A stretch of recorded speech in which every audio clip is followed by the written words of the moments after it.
we believe in everyone in this organization, and things haven't gone our way the past couple of games, but panicking is never going to fix anything, and so it's up to us to be able to fix that as an offense, score more points, and we believe in the defense, and sometimes we're going to score a bunch of points, and sometimes we're not, but it's up to us as a team to play together. Justin Herbert, Chargers quarterback. They are 0-2. The Vikings are 0-2. Our grab bag begins with this matchup in Minnesota. The Vikings had a couple extra days to get ready for it because they lost to the Eagles last Thursday night. Take your pick, Peter. Who needs to avoid 0-3 more, the Chargers or the Vikings? I'd say the Chargers, because you're starting to hear the drumbeat of all bad things with the Chargers right now. Whatever those silly betting lines are for first coach fired, Brandon Staley has got to be high on those right now.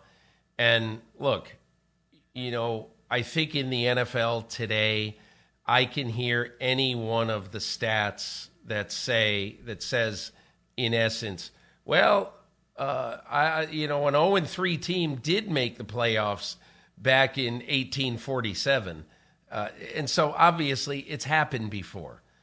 But to be realistically still in the playoff race, knowing that to make the playoffs after starting 0-3, you have to go probably minimum 10-4.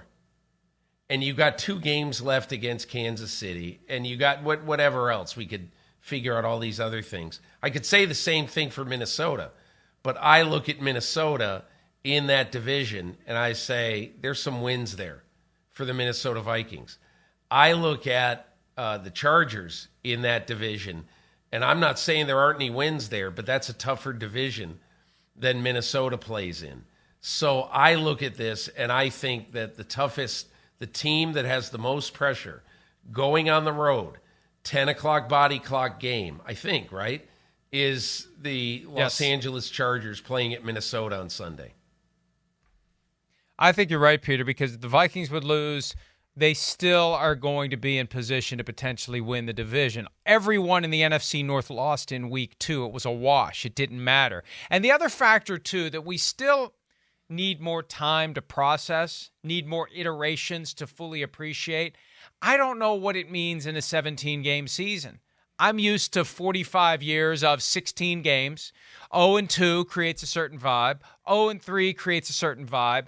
It's a new vibe now because you have one extra game on the back end to complete the climb out of the hole that you dug for yourself to start the season. So I agree with you. Bigger deal for the Chargers. Now, both teams have winnable games week 4 if they should lose. The Chargers are at home against the Raiders, although Raiders fans will take over SoFi Stadium. It's going to feel like a road game. And the Vikings go to Carolina, which may not have Bryce Young. So both teams could get to 1-3 if they would be the one to lose this week. But for the Chargers, it's a bye right after week 4, and then Cowboys-Chiefs back-to-back. So if they're 1-3 or 0-4 at the break, who knows what happens on the back end. So I agree with you. The Chargers need this one more than the Vikings, but both teams could use a win badly right now. Hi, it's Mike Florio. Thanks for watching PFT on YouTube. Hit subscribe for the latest news and analysis from Pro Football Talk.